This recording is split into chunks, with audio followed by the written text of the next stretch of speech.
All right, we are live. So great to see you guys. This is Magic Mondays, and I'm your host, Neil D'Souza. And now today we are not immune to technical difficulties. So if you stop hearing my voice, don't worry, because our illustrious co-host Jason Vaz is going to jump right in and take over. Jason, how you doing today? I'm doing fantastic. Change of location. I'm working out of the office today. We're full, max capacity. It's kind of nice. It kind Love of feels it. a little normal. I know we haven't felt Yeah, that in a while, so it's good. It's yeah, good.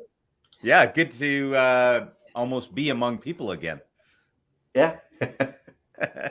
That's great. That's great. And we do not have the Yee Man in the house today. He E-Man couldn't make is it today. Couldn't make it he's today. not going to make it today, but in his place, we have a special guest on with us today, a special guest host, we shall call him. And he's got so many letters after his name, but let me just read off a little bit about him. He's an award-winning financial planner, portfolio manager, entrepreneur, lecturer, fintech expert, writer, TV host, and podcast. And the letters would, after his name, would go all over the back of his jersey and come right around to the front.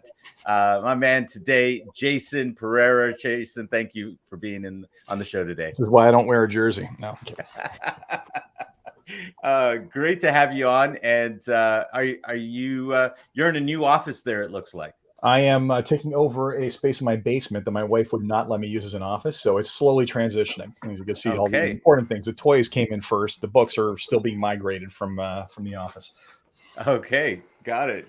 Yeah, you've been relegated to the basement. No, I wanted it because it's Oh, quieter. okay. I have two small Yeah. children. This is where I can escape. Yeah, that's great. Don't worry, I think you're in the same boat with a lot of people. That's for sure. So guys, if you if you want to see more about Jason, obviously you can check him out on LinkedIn, and you can check him out on my show, the Leadership to Wealth podcast.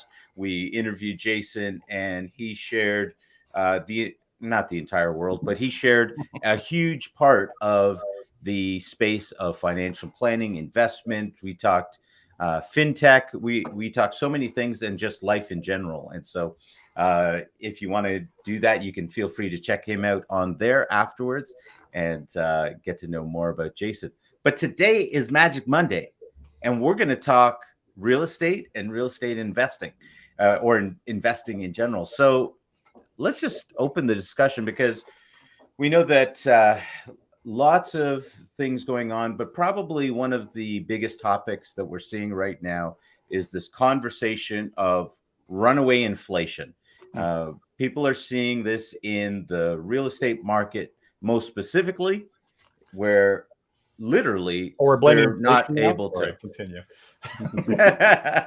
Where literally people are having difficulty buying. And Jason Vaz and I were just having this conversation off camera, where he was talking about the difficulty in what you can buy with the dollars that you have now versus what it was just a couple of years ago, or even a year ago.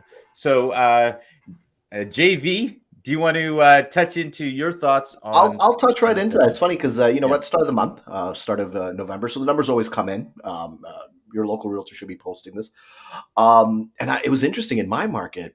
Just a year ago, the average price was about 750, and that was record breaking. That was crazy, 750. Now it's 944. Like that's, and I was mentioning to Neil, I've got clients that have got budgets of like 850, 900, and just a year ago they would have their pick of the lot. They could get a beautiful home, everything finished off, didn't have to make any compromises. Now they're falling short where they can't even get a place. And it's just been a year, like a $200,000 growth period. It's unsettling. It's kind of hard. It's hard for me to wrap my head around it. So our viewers can't imagine how they're wrapping their heads around that. So yeah, it's been a crazy one, a little bit of a crazy one. A little bit. A little bit. Jason P, your thoughts on in runaway inflation. Let's not blame inflation on housing, okay? Housing has been on this ridiculous fever dream for God knows how long now. Just to give us some context, Since 1975 in the US and Canada, disposable income on an inflation adjusted basis has basically doubled. It's pretty much the same in both countries. Housing prices in the US in that time have gone through their peaks and troughs, and they basically doubled. And recently everybody's losing in the US because prices are running away again. And they're at 2008 levels, which was double. In Canada, we've hit a inflation adjusted increase of over 400%, right? So frankly, let's not blame the cost of butter going up because the dairy board has decided they want to get theirs. This is just a continued trend that we've seen that has been turbocharged due to COVID relief efforts that basically honed in on making Canada's favorite asset class even more. Well, I shouldn't say throwing more money at it, like it was targeted with a laser. So not surprising. You give people a bunch, we spend more money than anyone else in the world on COVID relief, and we lower interest rates to damn near zero. What did we think was going to happen? Yeah, absolutely. I think it was interesting. And tight supply, but continue. Sorry, and what was that last thing? Tight supply, and we can argue about the validity of tight supply based on the number of vacant properties for investment speculation, based on the Airbnb impact, and based on the ridiculous amount of money laundering that goes on in this country, because we are actually sitting on the U.S. State Department's list of money laundering havens. That's how bad it is. Oh, definitely. You hit the nail on the head there. Want to touch on one of the things you said there, Jason, whereas we're talking about supply. Now, Neil and I, we've probably beaten this topic to death, that, if they just released their grip and just allowed inventory to grow at a natural pace, I feel like it would level things out a bit, because I'm looking at it from here. You got builders that are literally, we're all bottlenecked. You see, like I'm out here on the trenches, and everyone says, oh, people are spending stupid amounts of money, but they don't see it on our end, where it's like, yeah, you're putting your offer in and you're getting an email saying there's 37 other offers on the property. Yeah. 50 offers on the property. Yeah, but here's the thing. So let me ask you a hypothetical question. Yeah. If the only direction of an investment is up, what is the logical price to pay for it? Anything, whatever. Exactly. And that's the problem. I tweeted out the other day, can we please just have a period where we stop quoting, that if with 15% rates of return on real estate in perpetuity, like that's where the public consciousness actually believes it to be. And it's scary. It's scary because, and I've done this math before. Like there was a tweet I put out previously. It said, at current ultra low interest rates, assuming housing costs of about 40% of disposable income and housing growing at 10% and wages at 3%, it would take 15 years until housing consumed 100% of disposable income. Right. So the reality is you make it 15%, it's even faster. It's closer to 10. But this is the thing that no one seems to want to do math on when they're buying a house. Right. It's, I need to get in because everybody else has made all this money. This FOMO is just unbelievable. But the reality is believe it or not, there is actually a constraint on these things. And affordability is one of them. And it's probably the biggest one. Yeah, absolutely. Absolutely, affordability, and I think so. One of the things that we're seeing on the investment side, especially with regards to multifamily investing, we've been trying to acquire more properties right now, because not for you're seeing really the run up in residential real estate, but we're moving more into multifamily because we know at some point we're gonna hit that wall. And at that point, we know that the reverse happens, where now you see rental increases. But now, I'm going to take Toronto out of that equation. Here's the only thing, though, about that. The only real play in Canadian real estate, specifically in GTA, let me sum this up as the major urban centers. Yeah. It isn't rent, because the cap rate is abysmal. In fact, it's been said for years by Benjamin Tal, probably 3-4 years in a row now, that the average new investor is basically looking at a negative cash flow investment. Yeah. Like, that is insanity. Okay. Meanwhile, I'm talking to guys in the States who are going out and buying in places like Chicago and Atlanta and whatnot with cap rates on commercial real estate of 10. We have people here breaking their necks to get in, to put money into an investment property more every month, not extract an income, but just put it in. And meanwhile, if you love real estate that much, stop looking outside the GTA, for the love of God, for investment purposes. And the thing is, you hit the nail on the head there, because it's interesting, because when COVID hit, the condo market flatlined. And we're going to have realtors watching this. They're going to fight me on this, but let's call a spade. Your condos aren't doing that well. I just talked shit to a guy this morning where I basically told him I'm willing to offer him $100,000 below his asking price, and that's unheard of. And the reason is that the only reason we're seeing these numbers go up is that we're looking at the freehold market. But with the culture of people who are actually moving into these homes, they're looking at this like they cannot afford negative cash flow. Condos are always going to be negative cash flow. On Toronto, we can go back. You're saying 3 years. I'm going back maybe 2017. All right, 2016, 2017. I can tell you affirmatively that in order to cash flow a property in the city of Toronto in the core, you have to put 50% down. Now that doesn't make sense. That doesn't make sense. Like, I don't know about you guys. I like my money working for me. I actually don't like working for my money. Well, as a financial advisor, I find it hilarious that people would just be like, okay, so let me give you the alternate scenario. People give me $1 million portfolio and then they give me money every year, but they don't count the money they give me every year towards their return. And then when they do their math, they're like, look how much money I made. Well, if you gave me another $1 million over 10 years and you're $2 million, you made nothing, but they don't want to do that math. Right. Like I have literally the mental aerobics that these people go through. Sometimes I've dispelled this on countless occasions where clients come in and they say they want to buy a property X. I'm like, no problem. And I get a whiteboard out and a marker and my iPad, and we just run through the math. And like, wait a minute, I'd lose like $1,500 a month. How is this? How are all these people making money off of real estate then? And it's like, you don't know that they're actually producing any cash flow. You just know that the market price is going up, which how long get a bet on that happening? Right. And that's the thing. It's interesting because like I've always, and Neil's heard me say this multiple times. I say, do not speculate on real estate. Always go for cash flow. Is it possible to cash flow in this market? 100%. Unfortunately, you're not picking up the glitz and the glamour of the market. The guys that are going for the brand new condos. I think there was a discussion where they were talking about like 2,100 a square foot. I'd never pay that in my life. Well, how about the pre-sales? Have you seen how bad those are? Where they're basically selling them at prices that they're hoping they'll be at in 5 years' time when they're built. Like you're not getting a discount anymore. The way my mind works, it's like if I turned to Neil today and I said, Neil, Apple's trading at $200 a share. I've got 100,000 shares that I will give to you today. You only have to give me 20% down, but I'm going to sell it to you at $1,000 a share, and you get it in 10 years. You get nothing between now and 10 years. You cannot leverage a pre-construction condo.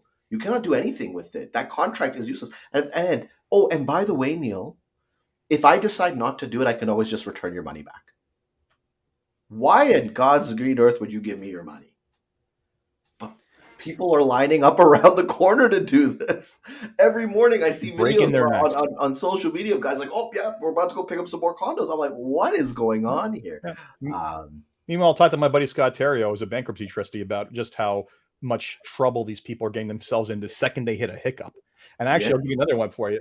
The Rob Carrick said it recently. He said, it's nice to think, congratulations, you saved all this money during COVID. You went and bought a house. Now you're basically still able to afford the house. Let's see what happens when you try to reintroduce your lifestyle back into it. Yeah. Let's see what happens when you want to take a single vacation and you find that good luck. You're going to like a 2-star resort in Mexico if you're lucky. What happens when you basically want to just go out for dinner a little more often? We went from buying a very diverse portfolio of services and products to buying nothing but products for the better part of 2 years, right? And a lot of people there's only so much stuff you're going to buy, so the cash piles up. When you try to when that lifestyle starts to creep back the other way, what happens? Yeah, I guess part of the question is, will that even creep back in? Because people are literally being, their whole social structure is being rewritten right now. And we're even putting it into right now. There's a huge promotion for, what are they calling it? Staycation and vacationing within the province or within the country. And they're trying to create more and more incentives for that, which I'm not saying there's anything wrong with it, but you can see that there's literally a rewriting of the social fabric. Let me put it this way. Ben Rabideau recently estimated that a new home buyer going in with their minimum down payment is basically looking at 45% of disposable income going to housing. Okay, 45%. Yeah. So what does that say for consumption in GDP going forward? It ain't positive. It ain't positive. Yeah. More than half your dollars are going just to the mortgage. Forget every other cost, right? Mm-hmm. And then let's not forget that the reason why a lot of people have avoided any kind of financial difficulty in the last couple of years is they've capitalized on the housing price increase by simply taking that credit card that got out of control and slapping on the line of credit, and then so on and so on and so on. That is a game of musical chairs that once the price stops going up, you can't play anymore. Yeah, absolutely. So is it the government's responsibility at this time to put a stop to these ultra low interest rates? And should they actually be, should the Bank of Canada be making that change now and start raising interest rates? Reframe the question. What is the job of the Bank of Canada? Great question. I think I want to answer that. The interest rates have to go up. I don't think what are we going to go negative? We're not. It has to go up. No, If the question is Japan. about Well, the Bank of Canada has stated that their focus right now, and the reason that they want to keep rates low, is to really refill that employment market that severely got hit during COVID, and So they're waiting for I don't that. feel the like come I back don't in. know. You guys feel to take a different position. I don't feel like Canada has an unemployment problem. I did a lot of these staycations, and I'll tell you like where this comes from. I went out west. I got family that works in oil, and one of my family members told me, he's like, we cannot find people to do the job. So yeah. So here's the thing about unemployment. Cut off all subsidies and see what happens. And then they'll come back. When that stuff goes away in January, right? I mean, what do you want me to say? Like every restaurant the restaurants I go to that basically can't open up because they can't find wait staff. Like, don't get me wrong, a certain percentage of the population has reoriented themselves to do something else for a living because they had to during COVID. But they're getting. I'm talking to these guys, and they're basically saying, "Look, the wait staff. They're basically telling me they only want to work the busiest shifts, and they want to be paid in cash because they don't want to lose their subsidies." Right. Yeah. So you take that all away, and then we see what the actual job market looks like. But frankly, the job of the Bank of Canada is to play a role in stewarding the economy. And basically, as Paul Volcker used to say, it's to take the punch bowl away before the party gets started. Unfortunately, the party started, and we're all drunk now on real estate. Right now, really, what has to happen is the bigger danger, as we alluded to, is inflation getting out of control. Now, is it transient? I don't know. We can't judge that for years because when we have an unprecedented supply chain shock. We don't know what the heck happens after 4 to 5 years of adjustment, right? So is it going to go away tomorrow? Probably not. Is it going to go in a couple of years? Very possibly. But here's the thing. The bigger thing is that the Bank of Canada to be effective needs weapons in their arsenal. And they shot every bullet they had during COVID. And they are out of bullets on the interest rates when it comes to interest rates. They want those bullets back. They need to have something so that when things go wrong, they can fire more bullets. And inflation and interest rates are how you control inflation, right? So there's two very positive reasons why they're going to want to move that up. But the problem is that they know that we are absolutely snookered. We are in this precarious position where we have a country that is largely capitalized in one sector of the economy that just happens to be incredibly interest rate sensitive. And what happens if you cut that off at the knees? We've been warned by every international acronym association, major bank, you name it, that holy crap, Canada, you guys are out of your minds. Like the last time any country saw real estate make up this much of the GDP, and by the way, we've shot past those numbers. The three examples: Spain, Greece, and Ireland. How did that end? Great point. Now, I would juxtapose that with the conversation of with the federal government talking about the immigration that they want, 1 million new people, and bringing 1 million new people in over the next year. I think it's wishful thinking. Wishful thinking. I'm with Jason on this. I think it's wishful thinking. I think it's about those bullets, and it's almost like they're wadding up some paper, putting it into the revolver, and hoping that it shoots because we're hoping and praying that these wealthy immigrants are going to come in and they're going to solve our problems. Yeah, they're just dying to move to a place where they can only buy a shack in Toronto that looks like it needs to be knocked down for $1 million. Everybody's just lining up for that deal. But this is just it. So where, in regards to the whole thing of it all tumbling down, I think we saw this in 2008. All right, we saw this. Do you remember when there was deals out there in the States where you could buy houses with credit cards? I'm sure you guys are familiar with those. Oh, yeah. I remember I was out in Saskatchewan talking to a couple of buddies. They're like, yeah, we went out to Arizona. We picked up 3 properties on our credit cards. And I thought this, and I was young. I was about 19 at the time. I was like, holy smokes, this is phenomenal. Like, there's a huge opportunity here. For the who? reality of it Yes, all, Ellen? yeah, I thought it was a huge opportunity because I was a young kid, I was Yeah. just fresh I was in college. And I was like, let's figure this out. But anyway, the point I was trying to get at is that when we saw that recovery, who got hit the hardest? It was these areas that no one ever really wanted to live in that they started building because they realized, like, hey, everything's catching fire. We're seeing that now. Where areas that no one wanted to live, they're telling themselves, oh well, I'm work from home, so I can go out to the Kawarthas, I can go out to Barrie, I can go out to all these different spots, areas that don't actually generate the incomes to afford these homes. People are living in because they have this whole thing of I can work from home, and I think Can some they? will stay. Can they? Do they know for sure? Do they know for sure? That's The just it. employers haven't So, reopened yet. Do they really know that they can? well, this Right? is just it. So I had this exact conversation yesterday with my clients that were looking at a house. We decided to go with a condo, and I said, "Listen, guys, think about it. I know right now you can work from home, and we're trying to get you in a situation that's good for work from home. But let's just assume that in 2 years you're not going to be working from home. Does this place work for you? Yes or no?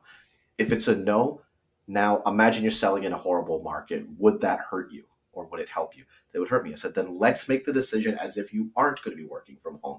And ultimately, it safeguards you a bit. And what the great thing about it is that sector seems to not be performing too well. So for us, I'm saying, hey, the surrounding areas of the GTA, those condos, I think are a great buy right now. So if anyone's looking at townhomes and stuff like that, I say, hey, go for that because you're picking these up in a more reasonable price point. They're at good arteries, like these are good spots. Do they cash flow if you rent them out? Barely. But I wouldn't say to buy it to rent out, buy it to live, and then the rent out's the backup. Let me just So get do back you to the think entire that real they estate investment thing. I have yet to see the math in the GTA where it makes sense without assuming a massive increase going forward. Here's a better idea. Stop fixating on actual like owning an individual property. Start looking at like international pooled products that exist out there that get you diversification away from one market and that actually have cap rates that exist. yeah. I will Yeah. say that, but what's interesting? It's interesting to say that because we're in this huge real estate. We can't call it a bubble because when you're inside a bubble, you don't know it's a bubble. Oh, I think we know it's a I think it's got the characteristics. It looks like a fish, smells like a fish, but we might be. Chilliwack was up 52% year to date. Okay. Like I think we are in a bubble. Okay. I don't But know the what other thing happened too in is Chilliwack recently to make it go up half, like 50%, but right. my goodness. But when we look at the multi-residentials, they're not selling at astronomical prices because they're not. You can't borrow at them at astronomical prices. Yeah. So there's a constraint. There's also another constraint. How many people can come up with a down payment to buy those? The average investor who comes to me wanting to buy an investment vehicle, condos are the gold staple for that because it's the lowest point in the entry in the market. Mm-hmm. No one is coming to me saying, I want to buy this $1.5 million house down the street from me to rent out. No one has come to me saying that. Now, Mm-hmm. yes, a number of them, the more professional ones I deal with, they're looking at 6 and 8 plexes. Mm-hmm. And that's the thing. So Is that let me just throw this out there for a second, guys. We know that there are natural constraints, i.e., down payment. If someone doesn't, and we know that our salaries, what people's wages are not increasing at the same rate that properties are going up. So is this sort of a moot point where we just know that, hey, guys, at some point the market has to stabilize or top out because people just won't be able to afford them anymore? I think what will happen, just to speak in my markets, I think we will see a little bit of that. I think at the start of next year, we'll see a little bit of buyer fatigue, where buyers will pull back. We did see that last year. It lasts. It doesn't last more than like a couple weeks or a month. I think we'll see that. I think I'll give it a little bit of time for more listings to hit the market. People will get shaky and start to sell for a little bit low, but I think it'll level off at best. I think we're going to see another year of growth overall. But we will see a stagnant period where people will say, oh, sky's finally falling, it's finally hit. It won't actually hit. And we saw that when COVID first happened, where we were in a bullish market, COVID hit, people started panicking. I had clients that picked up properties at a discount that they've doubled in price since. Because my home that I'm living in right now, that was a COVID buy. The guy had no faith in the market, sold it at me at a deep dollar discount, and thought he made out as a bandit. Now he's looking at he can't repurchase. Like he cannot So repurchase. what's to just stop people from moving outside of GTA? What's to stop They people are from moving moving out. This No, is that's to, not happening stopping, outside of but to it's the GTA. happening. other? Yeah. But this is happening Never mind outside of GTA. GTA.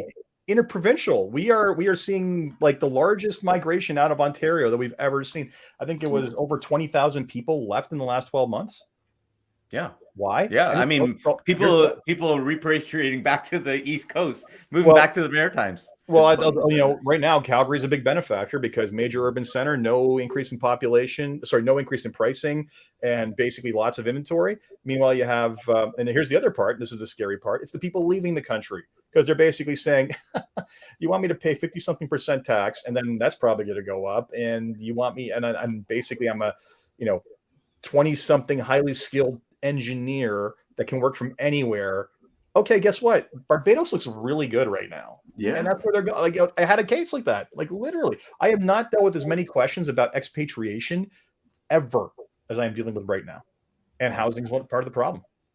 Jason, I want to touch on that. You mentioned Alberta. Alberta's actually a very interesting spot because they've always gotten the brunt of it with oil prices, and I feel like they were kind of migrating towards a state of stability. Hmm.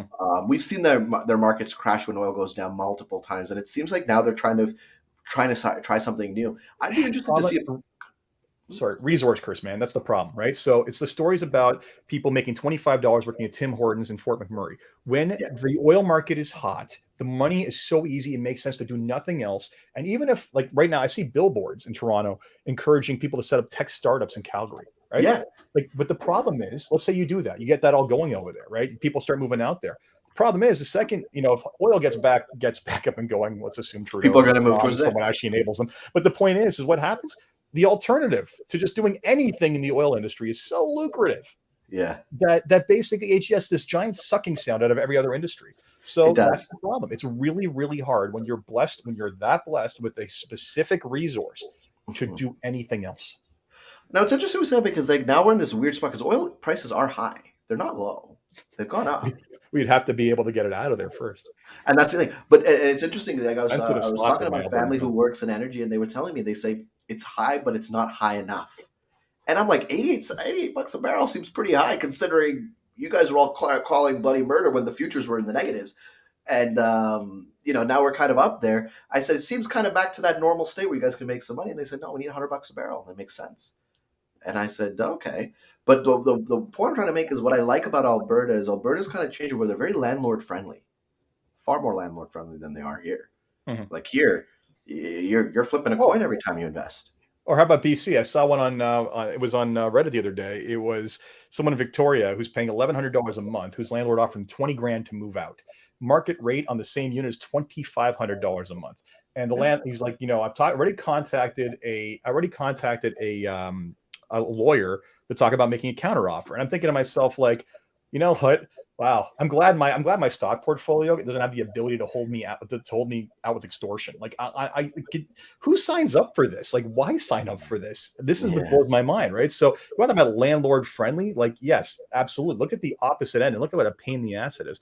And my in-laws had over 13 investment properties. When they retired, they've been just cutting that down dramatically. Why? Because you know what?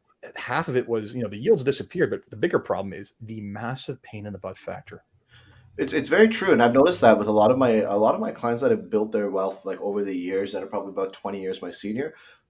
Like I was having a conversation with one of my close friends, and he's got huge, nice real estate portfolio. It's turning a great profit for him, and it always has. He's very smart. He's been building it for the last 26 years. Now his primary residence, he bought a new one. I said, "What are you gonna do with the old one? Are you gonna rent it out?" He told me, Jay's like, I don't think I want the headache anymore. Yeah. And he's everybody loves the idea, but like anything else, the romance is a great idea. The reality of it is a completely different thing. It's again, you're in a situation where your investment technically has legal rights over you. Yeah. Well, that's a great question, Jason P. So you mentioned about that, and you mentioned about your stock portfolio not being able to hold you ransom. What do you think the exposure is on your stock portfolio in this current economy? The Canadian real estate? Yeah. Or no, just stocks in general. Look, everything's expensive. Everything's expensive. the reality but the, if you would ask me if everything was expensive and if I was worried about a correction for the last 5-6 years in a row on January 1, I would have said yes every time. Now, had I acted on that and pretended I could predict the future, my clients would be infinitely worse off. We can't control for what's going to happen in return. All we can do is control for risk exposure. And that's all I focus on is end of the day, if you can only stomach X amount of market exposure, that's the amount of market exposure you're going to have. And I'm going to coach you around the ups and the downs of that because it's within your tolerance. But as for where it's going to go, I never make predictions. I just know that the only prediction I will comfortably say is that based on where everything is, expect low. Expect nowhere near double digits on an average basis for quite a while. Wow, love it. Okay, and so let me ask this final question. Bank of Canada, should they be raising interest rates to get those bullets back into their financial instruments? Not a question of if so much as the speed. Yeah. I would rephrase that. I would say I think they're limited on how much they can too. So it's about before they had like a hollow point 9mm bullet, and I think they might be scrambling to maybe get a BB in there, and I think that's what's going to happen. I think our rate increase is going to be like 0.25, and then they're going to wait, and it'll be so slow that it won't be enough. They don't want to kill the real estate market. They don't. It creates too much wealth. Whether it's leverage, whether it's not, the money's moving around. Well, it's not about. I mean, unfortunately, at this point, the Canadian real estate market is the Canadian economy, right? But the reality is, we're snookered. Like we're in an affordability crisis with no end in sight, with a government who's basically said flat out they're not going to do anything that's ever going to reduce, and with any policy at all that's ever going to reduce prices. They just focus on accessibility. But the problem is accessibility and affordability are two separate things. Accessibility is making it easier for people to buy by giving them some form of stimulus, which guess what? Makes affordability works and doesn't solve it long term. Let me equate it to this. It's when you're drunk and you're afraid of the hangover and you keep drinking to push off the hangover. Sooner or later, it's only going to hurt even more. Or you die.